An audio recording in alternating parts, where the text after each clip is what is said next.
நன்றி செலுத்துகிறோம். அப்பா, இந்த நாள் ஆராதனையில் கர்த்தாவே எங்கள் போதனை வல்லமையை பயன்படுத்துகிறாங்க. போதனை வார்த்தையின் மூலமாக இன்னும் சபையோர் அளவு விசுவாச குடும்பங்கள் ஆமை விசுவாசத்திலே உறுதியாக இருக்கத்தக்கதாக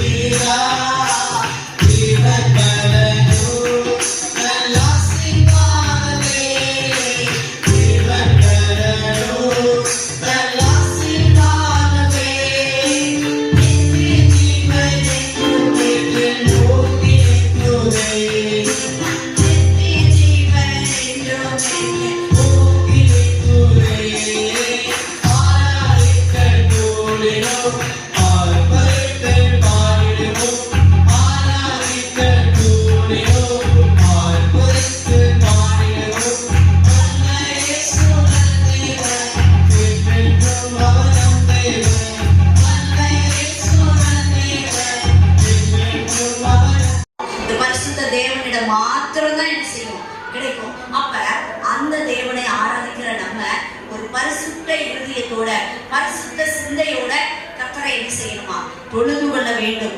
ஏன்? அவர் வாசமாக என்ன செய்கிறார்? வீற்றிருக்கிறார். அப்ப அந்த தேவனை நாம எப்படி ஆராதிக்கணுமா? பரிசுத்தமாக. இன்றைக்கு நாம் நம்மையே யோசிச்சு பாருங்க.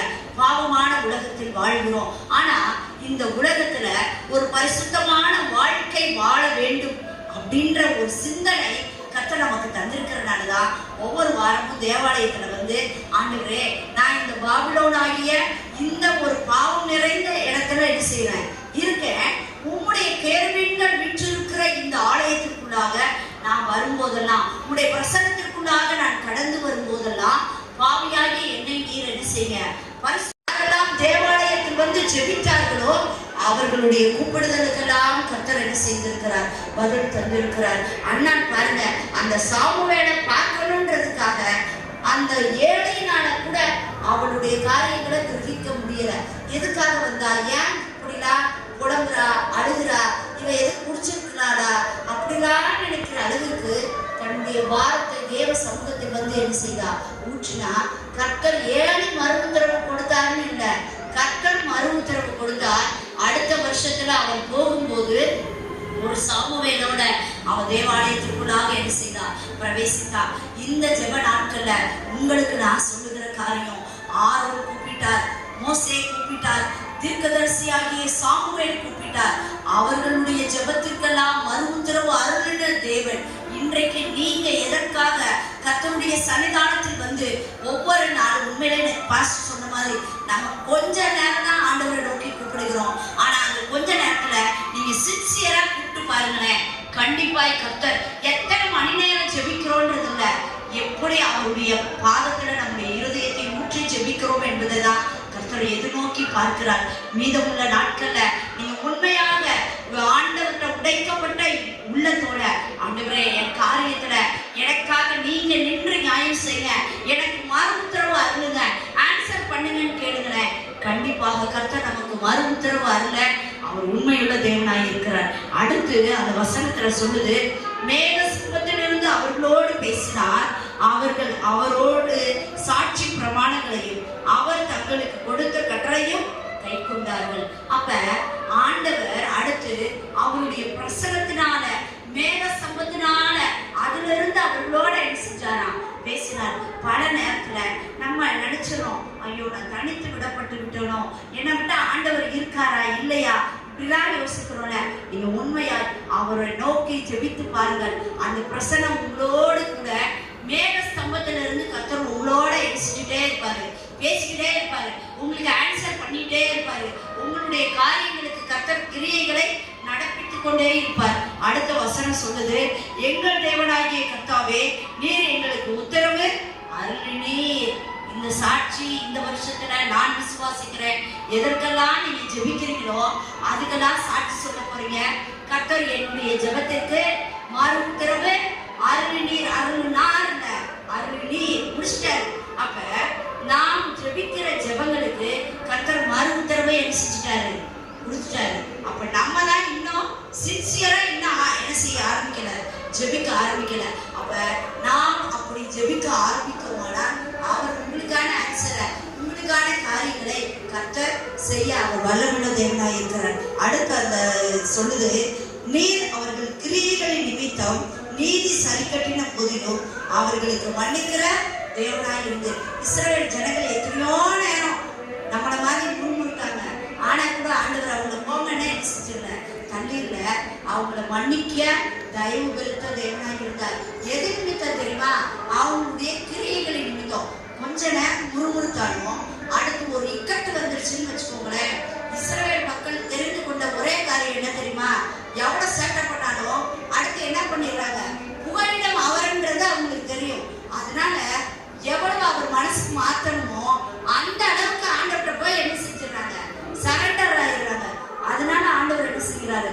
அவங்க கிரியைகளின் நிமித்தம் அவர்களுக்கு இறங்கி அவர்களை மன்னித்து அவர்களுடைய வேண்டுதலை கேட்டு அவர்களுக்கு மறு உத்தரவு. எனக்காக செபித்த யாவருக்கும் நன்றி. அது மட்டுமல்ல, சின்ன பெண்ணில இருந்து ஜான்சன்ல இருந்து பெரிய பாஸ்டர் வரைக்கும் எனக்கு எவ்வளவு வருஷம் எவ்வளவு உதவி சப்பல் போடுறதுல இருந்து அத்தனை உதவியில இருந்த என்னுடைய சபையாருக்கு நான் மனப்பூர்வமான நன்றியை எனக்கு தெரிவித்துள்ளேன். தேவன் எனக்கு மேலா என்னை உயிரும் மேலா என்னை பாதுகாத்த என் தேவனுக்கு நான் நன்றி சொல்லி சாட்சி கொடுத்துள்ளேன். தேவன் சாட்சி மெசேஜ் சொல்லி அவங்க உண்மையாகவே நாங்கள் ஒருவேளை நாங்கள் அவங்க அங்கே எங்கள் வீட்லேயோ அல்லது இப்படி நகைன்றதுனால அங்கே வச்சு நாங்கள் பார்த்துக்கணும்னா இந்த மாதிரி ஒரு அடக்கம் என்ன செஞ்சிருக்க முடியாது, பண்ணியிருக்க முடியாது. என்னையும் இந்து முறைப்படி தண்ணி எடுங்க, அதை செய்யுங்க, இதை செய்யுங்க அப்படின்னு சொல்லி என்னையும் என்ன செஞ்சுருப்பாங்க, பாடாப்படுத்தியிருப்பாங்க.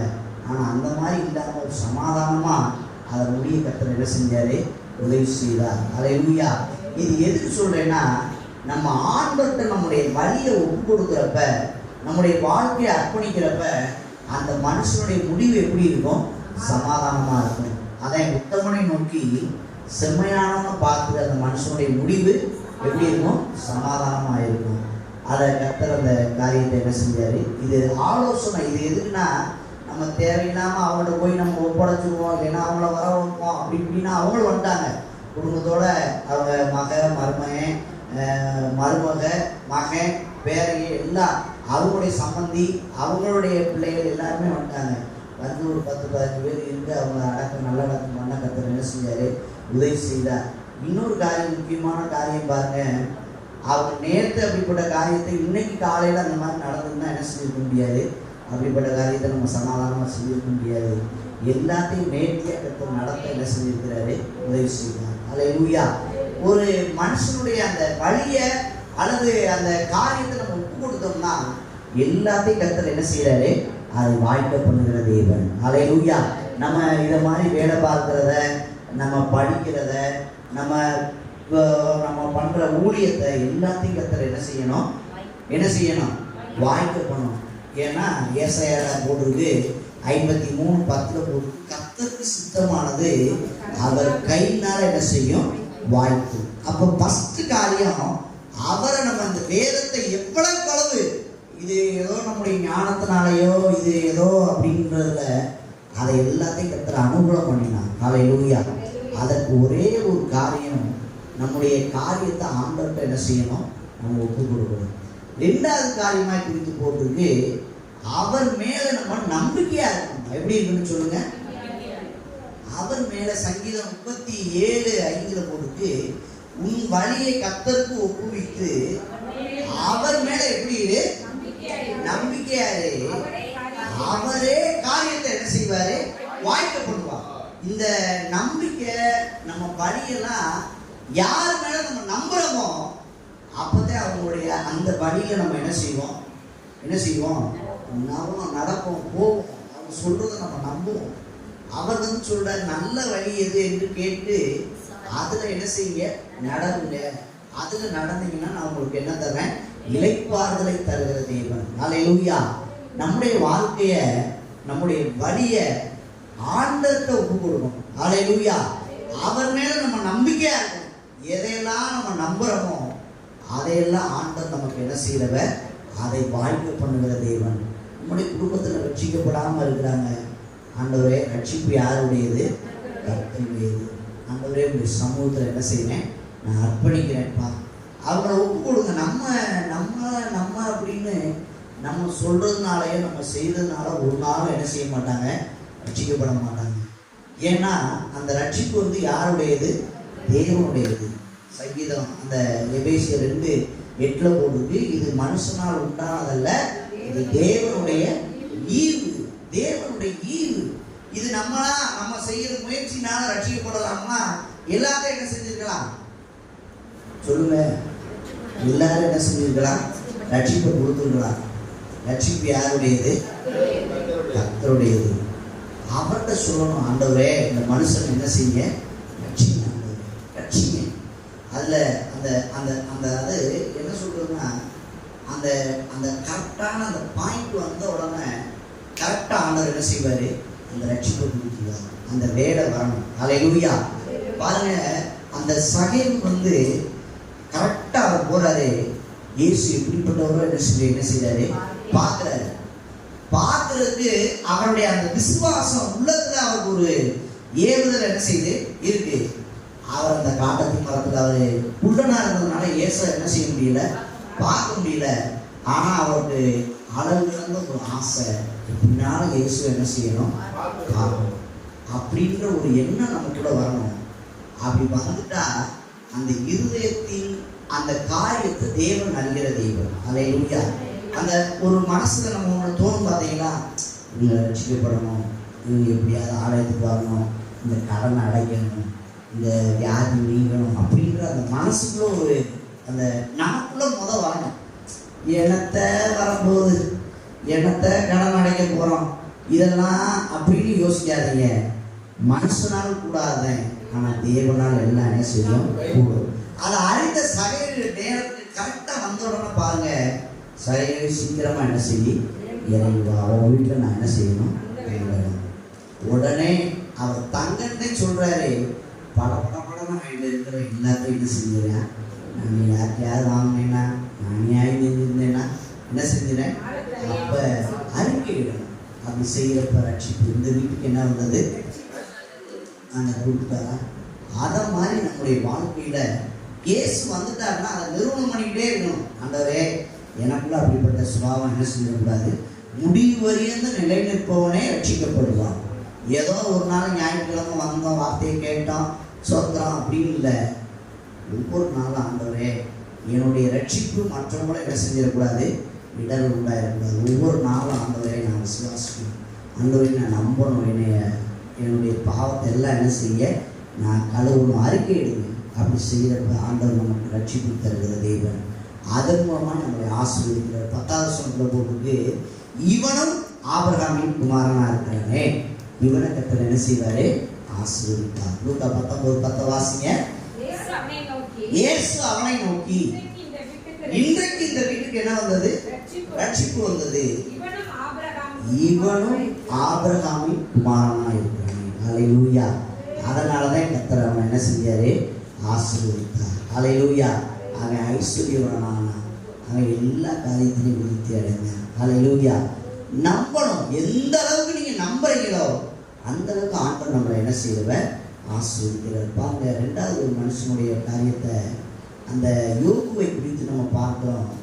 அவன் முழுமையா இன்னைக்கு எல்லாம் நம்முடைய வாழ்க்கையில நம்ம நினைக்கிறத, விரும்புறத, யோசிக்கிறத, நம்ம போறத எல்லாத்தையும் வாய்க்க பண்ணாதே நம்ம அவரை நம்புவோம். அப்படி இல்லை. எது நடந்தாலும் நடக்காட்டியும் சரி, அவரை எப்படி நம்புங்க? முழுமையாக நம்புங்க. எது நடந்தாலும் சரி. அவன் சொல்றேன், அந்த 13:15 அவனை கொன்று போட்டாலும் நான் அவன் மேலே எப்படி இருப்பேன்? நம்ம ஒரு காய்ச்சல் நமக்கு எகென்ஸ்டா வீட்டில் இருக்கிறவங்க யாராவது பேசிட்டாலே நமக்கு என்ன வந்ததுன்னா ஒரு அவிசுவாசம். நீ எல்லாம் அப்படின்ட்டாங்கன்னா போதும், உடனே நான் அதுக்கு தகுதி இல்லையா, நான் அது இல்லையா, இது இல்லையா அப்படின்னு சொல்லி நம்மளுடைய இதை என்ன செய்வோம்? நீ யார் என்ன சொன்னாலும் சரி, அவர் நல்லவர். இயேசு எப்படிப்பட்டவர்? நம்ம கூட இருக்கிறவங்க எப்படிப்பட்டவன்னு சொல்லலாம்னு சொல்றாரு. நான் எப்படிப்பட்டவர்? அவர் நல்லவர். இயேசு எப்படிப்பட்ட சொல்லுங்க. பக்கத்தில் இருக்கிற கையை பிடிச்சி விடுங்க. அவர் ஒரு நாள் நமக்கு தீமை செய்ய மாட்டார். அவர் நமக்கு நன்மை செய்கிறவராய் சுற்றி தீர்ந்தார். அதனால நம்முடைய வாழ்க்கையில அவரை நம்ம நம்பணும். நீங்க பக்கத்துல இருக்கிறவங்கள இப்போ பாஸ்டர் இப்படி நம்பினீங்கன்னா அவர் ஓடிக்கிட்டே இருப்பார், பொசுன்னு என்ன செஞ்சுருவாரு, எங்கனையா என்ன செஞ்சுருவாரு, விழுந்துருவாரு. அவரை நம்பாதீங்க. பக்கத்துல இருக்கிறவங்கள கூட இருக்கிறவங்கள அதை யோகுடைய மனைவி சொல்றா பாருங்க. அவன் யாரை பார்க்கறா? யோகுடைய மனைவி யோகுவை பார்க்கறா. அவன் பார்த்துட்டு சொல்றா, இவ்வளவு கஷ்டத்துல நீ அவரை போய் நம்புறவாரு, நீ உறுதியா இருக்கவாரு அப்படின்னு. நம்மளும் அப்படி கேட்கமா கேட்கலையா? இப்படி கேள்வியெல்லாம் வரும். அதெல்லாம் அவன் பொருட்படுத்தல. அவன் சொல்றேன் பாருங்க, அவர் என்னை கொண்டு போட்டாலும் அவர் மேல நான் எப்படி இருப்பேன். அப்படி இருந்ததுனால ரெட்டிப்பான நன்மை கர்த்தர் அவனுக்கு கொடுத்தார். அல்லேலூயா, அல்லேலூயா. என் தேவன் என் மீட்பர் எப்படி இருக்கிறாரு? உயிரோடு இருக்கிறார். நம்ம செத்த தெய்வத்தை, அதே தெய்வத்தை நம்மள என்ன செய்யணும்? இவருக்கு ஒரு தெய்வம், நமக்கு ஒரு தெய்வமா? நம்ம அதே தெய்வத்தை நம்ம என்ன செய்யறோம்? நம்ம ஆராதிக்கிறோம். அவர் உயிரோடு இருக்கிறார். அவர் நேற்றும் இன்றும் என்றும் மாறாதவர். அல்லேலூயா. அப்ப அந்த நம்பிக்கை நம்முடைய வாழ்க்கையில எல்லாம் சக்சஸா போய்கிட்டு இருக்கப்ப இல்ல, எது நடந்தாலும் சரி, எதை இழந்தாலும் சரி, எப்படி இருக்கணும்? நம்ம எப்படின்னா, எனக்கு வாழ்க்கையில எல்லாம் எப்படி இருக்கணும், நான் நினைச்சோன்னா அந்த வீட்டில் என்ன செஞ்சிடணும், என்ன செஞ்சிடணும், கதை திறந்துட்டு என்ன செய்யணும்.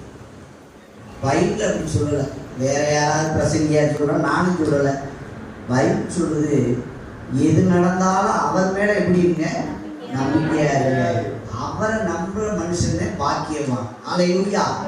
அவனுடைய வாழ்க்கையில அந்த சாத்ராக் மேஷாக் அவங்களுடைய வாழ்க்கையும் பாருங்க. அவங்க சொல்றாங்க, எங்களை விடுவிச்சாலும் சரி, விடுவிக்காம போனாலும் சரி, நீ நிறுத்தின சிலையை நாங்க என்ன செய்ய மாட்டோம், அதுக்கு வாய்ப்பே இல்லை அப்படின்ட்டாங்க. என்ன சொல்லிட்டாங்க? நாங்க செத்தாலும் பரவாயில்லையா, ஆனா எங்களுடைய தேவன் விடுவிக்க எப்படி இருக்கிறாரு, வந்தவர்ன்றதை நாங்க நம்புறோம். ஆனா ஒருவேளை அவர் வராம போனாலும் நாங்க ஒருவேளை நீ நிறுத்தின அந்த சிலையை நாங்க என்ன செய்ய மாட்டோம், வணங்க மாட்டோம். நீ அக்னியை போட்டாலும் சரி, எதை போட்டாலும் நாங்க என்ன செய்ய மாட்டோம், நாங்க வணங்க மாட்டோம்னு இருந்ததுனால அவங்க அந்த நம்பிக்கை ஆண்டவர் பார்க்கிற தெய்வம். அல்லேலூயா. சிலர் பார்ப்பாங்க, நல்லதா நடந்துகிட்டு இருந்தா வாழ்க்கையில ஆண்டவர் அல்லேலூயா அப்படின்வாங்க. அப்படி இல்லை, எது நடந்தாலும் ஆண்டவர் என்ன செய்யணும், அல்லேலூயா சொல்லுங்க. இப்பயே சொல்ல மாட்டேங்கிறீங்க. அல்லேலூயா. எது நடந்தாலும் அல்லேலூயா.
பாடினவர் மாத்திரமல்ல, ஆண்டவருடைய வார்த்தையை கேட்கிறது மாத்திரமல்ல, ஆண்டவரை காணிக்கை படைத்தது மாத்திரமல்லாதபடிக்கு எங்களை ஜீவனுள்ள சாட்சிகளாக ஆண்டவரே நீ இருக்கிற இடத்துல இந்த நாமத்தை மகிமைப்படுத்த முடியாது நாங்கள் செபிக்கிறோம். பலவீனத்தோடு சுகவீனத்தோடு தேவையோடு இருக்கிற பிள்ளைகளை ஆண்டவரை எல்லா தேவைகளை சந்தித்து ஆண்டவரை நீங்க ரட்சித்து ஆண்டவரை காரியத்தை வாய்க்கப்பட முடியாது நாங்கள் செபிக்கிறோம். இன்னும் ஆண்டவரே எங்களுடைய காரியங்கள் எல்லாவற்றையும் இந்த கருத்தில் ஒப்பு கொடுக்கிறோம். எங்களுடைய வழிகளை எங்களுடைய கருத்தில் ஒப்பு கொடுக்கிறோம்.